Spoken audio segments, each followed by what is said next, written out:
Vamos lá, Atos 17, versículo de 1 a 9, eu coloquei por título Salvação, Inveja e Ignorância. Enquanto alguns aceitam a dádiva de Deus, ou as dádivas divinas, outros preferem vadiar. Exemplo, muitos que poderiam estar aqui hoje estão por aí pelo morro, fazendo o quê? Vadiando. Outros preferem dar lugar às artimanhas de Satanás e se voltarem contra a igreja. Uns por ignorância, outros por religiosidades e até interesses pessoais. Alguns desses impõem regras que nem eles conseguiriam praticar aos outros, mas a eles mesmos eles não impõem nada. O triste disso é que muitos impõem coisas que Deus não exige. Ontem eu estava conversando com uma pessoa, assim vamos classificar como desviado da igreja, e aí ele estava comentando a respeito de uma igreja que ele foi visitar, e falando em relação aos desapontamentos cristãos.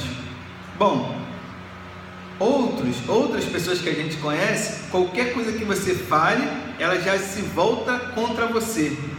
Ou seja, ela não quer nem saber quem é o seu Deus, ela não quer saber o que seu Deus pode fazer, mas quer defamar o seu Deus, quer te desmoralizar e coisas desse tipo.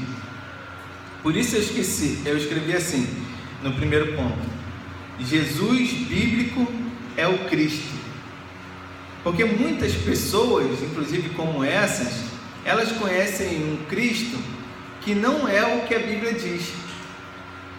E fora da Bíblia existe um Jesus que é simplesmente histórico, que todo mundo sabe que curou, todo mundo sabe que fez maravilhas, que nasceu, que viveu, que morreu, mas poucos acreditam ou sabem que ressuscitou, e muito menos ainda que vive e reina ainda nos nossos dias. Tem gente que ainda está cultuando inclusive um Deus pregado na cruz, tipo, como se fosse um pause na história. Mas não, Jesus morreu, ele foi crucificado, desceu ao túmulo e depois ressuscitou. Agora, quem conhece a Bíblia não discute religião. Quem conhece a Bíblia sabe que as igrejas, que a religiosidade e que essas coisas mundanas não podem abalar a sua fé. Por quê? Porque o conhecimento gera vida eterna. A Bíblia vai dizer que muitos hoje estão morrendo, estão perecendo porque não conhecem. Estão morrendo, se fosse só eles, talvez, não sei se eu posso dizer isso, mas estaria bom. Mas o pior é que é gente que está morrendo e que está levando outros para o inferno, para a morte junto com eles. Eu poderia até falar também do inferno, porque são pessoas que pintam um Deus para os outros que não existe, que nunca existiu e que nem vai existir. Esses dias eu recebi um vídeo muito legal, e aí no final o vídeo falava assim, em todo o tempo da história da Bíblia havia sim dízimos, ofertas e outras coisas.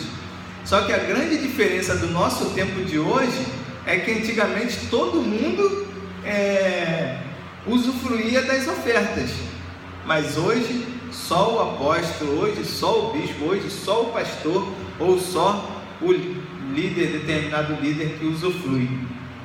Então, que Deus é esse? Que enquanto a ovelha passa necessidade, ele não sabe das necessidades, nem quer saber, ele vive no luxo. Esse é um líder bíblico? Não. Jesus foi o maior de todos os exemplos. Ele fala que ele mesmo não tinha onde reclinar a cabeça, ou seja, ele não tinha uma cama para dormir, não tinha um travesseiro, e nós hoje temos, e glória a Deus por isso.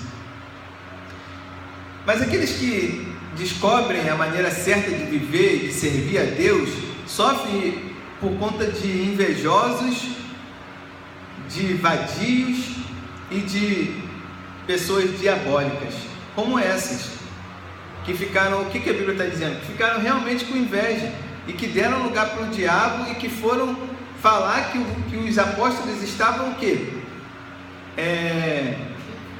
Perturbando. Irmãos, eu escrevi aqui que não tem lógica.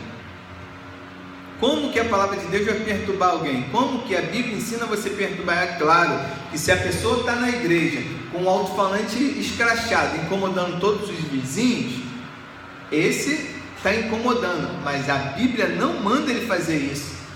Jesus pegou o microfone para gritar para todo mundo? Não, quem queria ouvir Jesus tinha que ficar quieto, tinha que ir até Jesus. Hoje a igreja é o contrário, ela coloca ali um negócio alto para que todo mundo escute, inclusive incomodando.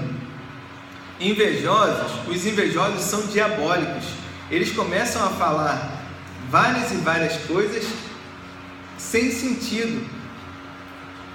Os vadios não buscam o conhecimento e querem de alguma forma julgar o outro. Mas a igreja está errada por causa mas a igreja...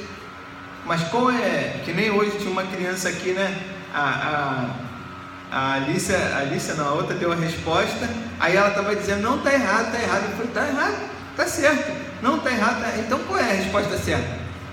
Aí ela não sabia. Muitas pessoas fazem assim. Olha lá, mas crente não pode andar assim, crente não pode fazer. Tem gente que já falou para mim que pastor não podia nem andar de moto.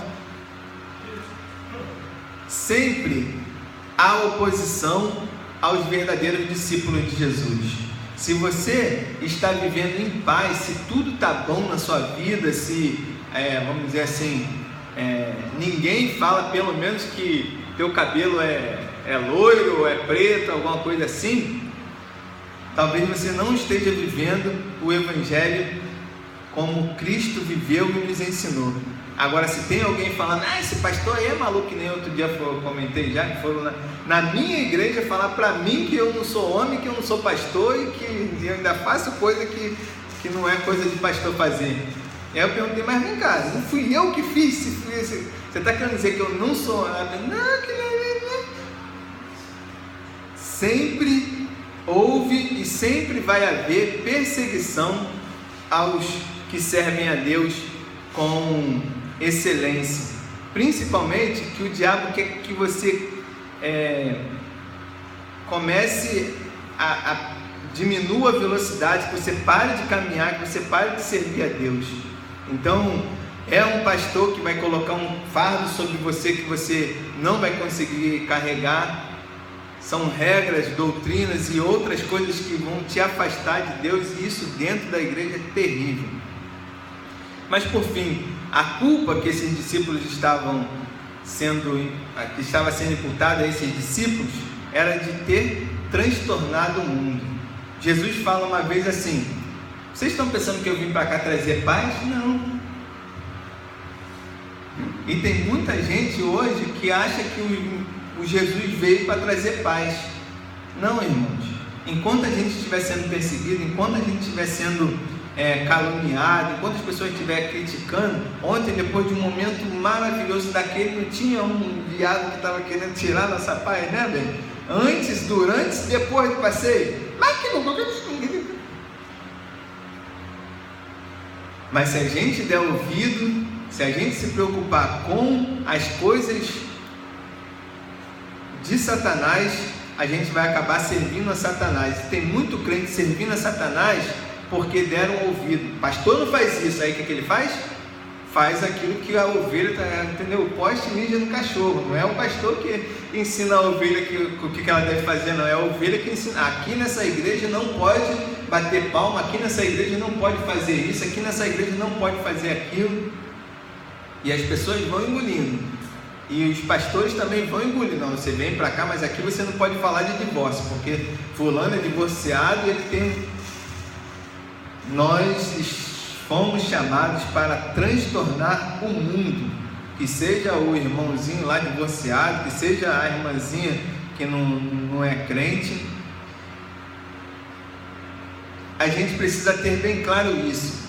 O Evangelho de Jesus nunca prejudicou ninguém e nem vai prejudicar. O que os apóstolos estavam fazendo de mal? As pessoas estavam indo atrás deles porque queriam. Ele não estava falando para as pessoas ficar gritando, ficar seguindo eles. Eles é que foram atrás de Jesus antes, né? Então, como Jesus pode trazer ou fazer mal a alguém? As pessoas é que acham que vão se dar mal. Ah, não, mas se eu for para a igreja eu vou ter que parar de fazer isso, ter que parar de fazer aquilo. Elas não conseguem entender que o que elas estão fazendo é que é o mal, mas elas classificam o quê? Não, o mal é você não poder se fazer o mal, porque quem para de beber, ou quem não está casado, que casa, está fazendo o quê? O bem. Quem parou de beber está fazendo bem, não está fazendo bem para o mundo, está fazendo bem para si próprio. Tem a cabeça erguida. Esse dia a gente encontrou com uma menina e ela falou assim: não, eu tenho um namorado, mas o quê? Né, Bento? Eu moro junto com ele. Eu moro... Então você é casada com ele. Então você, entendeu? Ela falou aquilo com pesar, sabe? Sem orgulho. Eu imaginando ela, se fosse casada, ela falando assim: não, eu tenho um esposo, eu tenho um marido, eu tenho uma pessoa que me ama. A fala dela, como dizendo que tem um namorado que mora com o namorado, é assim: não estou muito bem não, mas... Enfim, irmãos, só conhecemos Jesus, o Cristo, ou só conhece Jesus, o Cristo, os que o encontram na Bíblia. Fora da Bíblia, tudo é religião.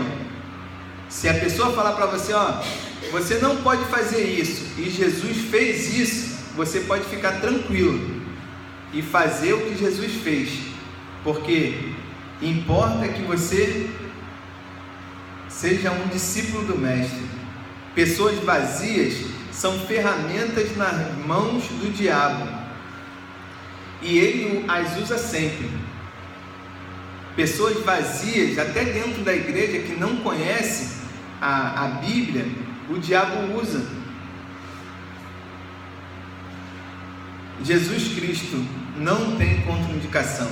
Não existe nada que você possa ter ou fazer de bem para você que Jesus fale que você não pode fazer.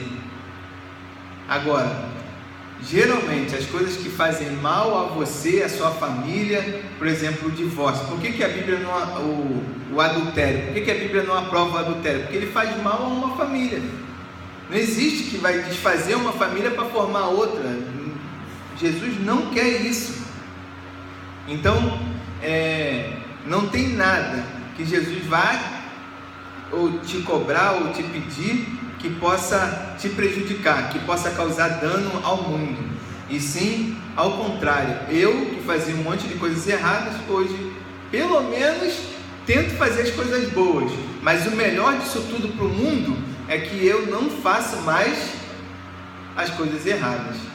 Então, não acredite nessa igreja que causa aborrecimento, que causa paz, né? Tem umas que faz bagunça, outras que fazem paz. Uma que vamos deixar isso para lá e vamos embora, que